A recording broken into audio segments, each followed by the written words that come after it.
بسم الله الرحمن الرحيم. السيد نائب سفير السفارة الصينية، السيد نائب رئيس هيئة معارض الصين الدولية، السادة الحضور، يسعدني بالأصالة عن نفسي وبالنيابة عن السيد أيمن عشري رئيس الغرفة التجارية للقاهرة، وبالنيابة عن زملائي أعضاء مجلس إدارة الغرفة التجارية المطهرين،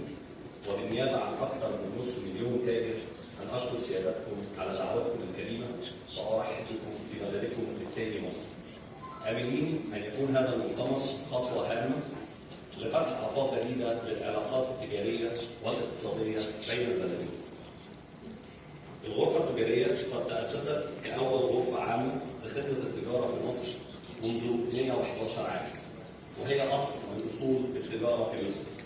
وتعمل على إيجاد سواء المصريين أو الأجانب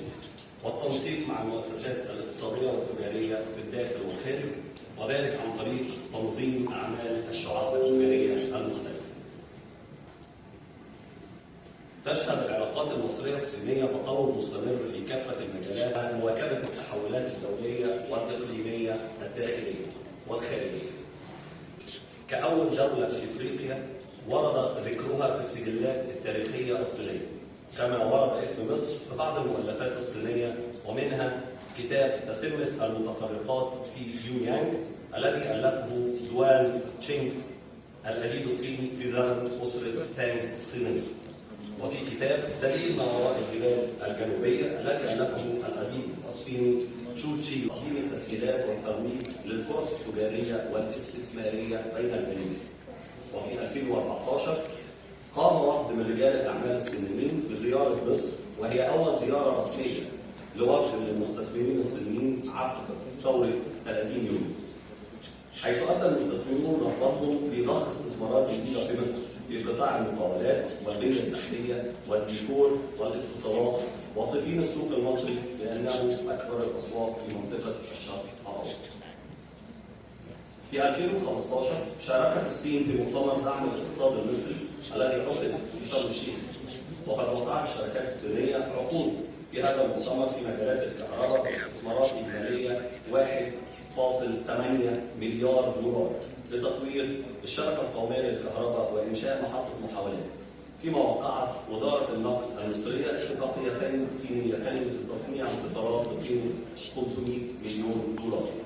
وتشغيل إدارة القطار المكهرب بتكلفة 500 مليون دولار.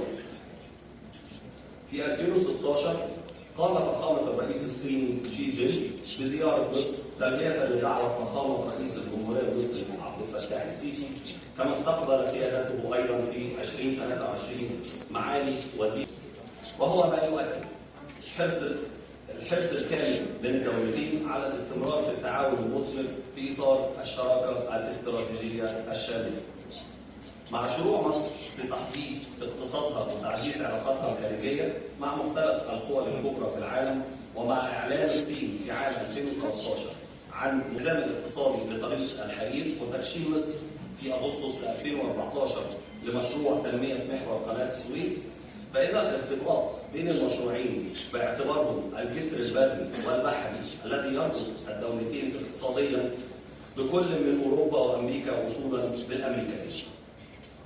تعد المنطقة الاقتصادية لقناة السويس منطقة محورية وبوابة لنفاذ الاستثمارات الصينية إلى العديد من دول العالم،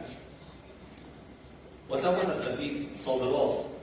الصينية من المنطقة الصناعية الصينية من منظومة الاتفاقات التجارية التي تربط مصر بعدد كبير من الدول ومن التكتلات الاقتصادية الرئيسية حول العالم، وفي مقدمتها اتفاقية الشراكة بين مصر والاتحاد الأوروبي. تعد الصين أكبر شريك تجاري لمصر، وتعتبر مصر أكبر شريك تجاري للصين في المنطقة، فارتفاع قيمة الصادرات المصرية للصين مسجلة 1.7 مليار دولار خلال ال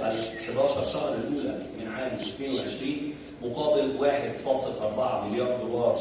خلال نفس الفترة من عام 2021، يعد ذلك ارتفاع قدره 20.8%. قيمة الواردات المصرية من الصين بلغت 13.2 مليار دولار خلال ال 11 شهر الأولى من 2022 مقابل 13.1 مليار دولار خلال نفس الفترة بنسبة ارتفاع قدرها 0.6. ارتفاع قيمة التبادل التجاري بين مصر والصين لتصل إلى 14.9 مليار دولار خلال الفترة المذكورة مقابل 14.5 مليار دولار خلال نفس الفترة من عام 21 بنسبة ارتفاع قدرها 2.6%. أهم 10 مجموعات سلعية صدرتها مصر إلى الصين خلال 11 شهر من 2022 كانت الوقود والزيوت المعدنية ومنتجات تقطيرها في المركز الأول بقيمة 1.3 مليار دولار. يليها القطن بقيمة 104.3 مليون دولار، ثم الفواكه 76.8 مليون دولار، ثم الأغذية المخدرة للحيوانات بقيمة 62.3 مليون دولار، ثم الألياف النسيجية بقيمة 31.4 مليون دولار، ثم الجلود بقيمة 19.5 مليون دولار، ثم النحاس ومصنوعاته بقيمة 17 مليون دولار، ثم الألمنيوم ومصنوعاته بقيمة 15.5 مليون دولار، ثم المصنوعات من الحجر بقيمة 11.1 مليون دولار، ثم الأسمدة بقيمة 8.2 مليون دولار.